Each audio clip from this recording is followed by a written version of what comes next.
Halo guys, di sini saya akan menjelaskan tentang siklus nitrogen. Sebelum masuk ke dalam siklus nitrogen, kita harus terlebih dahulu mengetahui apa itu nitrogen. Nitrogen adalah komposisi terbesar yang berada di atmosfer bumi.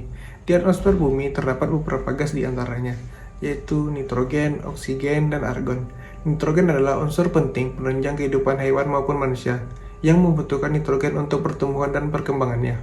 Nitrogen dapat ditemukan dalam unsur penyusun DNA dan RNA pada makhluk hidup, yang berfungsi sebagai sumber energi metabolisme sel dalam ATP atau adenosina trifosfat. Gas nitrogen tidak masuk ke dalam makhluk hidup secara langsung. Ia harus melewati proses yang dapat mengikat bakteri oleh pengikat nitrogen atau dinamakan dengan fiksasi nitrogen. Kebanyakan bakteri-bakteri tersebut hidup di dalam tumbuhan polong-polongan atau leguminosae. Di dalam tanaman tersebut, bagian akarnya terdapat bintil-bintil akar yang hidup di beberapa jenis bakteri yang dapat menyingkat hidrogen atau yang bersifat dengan simbiosis dengan akar polong-polongan tersebut. Nama bakterinya yaitu Rhizobium dan Azotobacter. Sifatnya mengikat hidrogen untuk digunakan proses fisiologis atau metabolisme tubuh tumbuhan dan nantinya digunakan untuk proses asimilasi.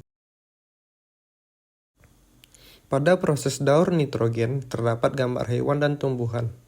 Kira-kira kenapa ada gambar tersebut? Karena ketika hewan dan tumbuhan mati, mereka akan membusuk atau dekomposisi. Tapi ini dinamakan proses dekomposer yang akan menghasilkan bakteri dan jamur. Hasil pembusukannya dapat terjadi secara aerob dan anaerob. Hasil dekomposisi akan menghasilkan banyak bahan organik dan berlanjut ke tahap selanjutnya yaitu amonifikasi. Amonifikasi yaitu pembentukan amonia atau amonium dengan senyawa NH4+ yang sudah berupa ion sempurna di dalam tanah.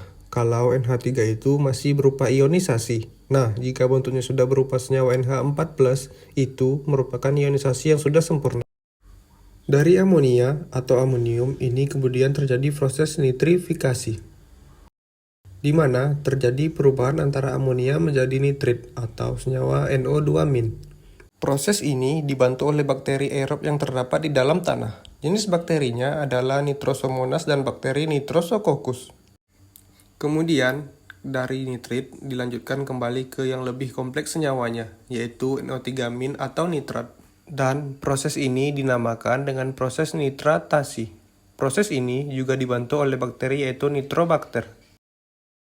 Dari nitrat maka terbentuk dua proses.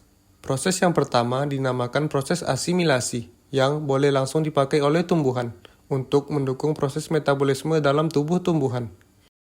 Kedua, proses denitrifikasi, di mana nitrat dapat digunakan oleh bakteri dan dikembalikan ke udara menjadi bentuk gas seperti awal.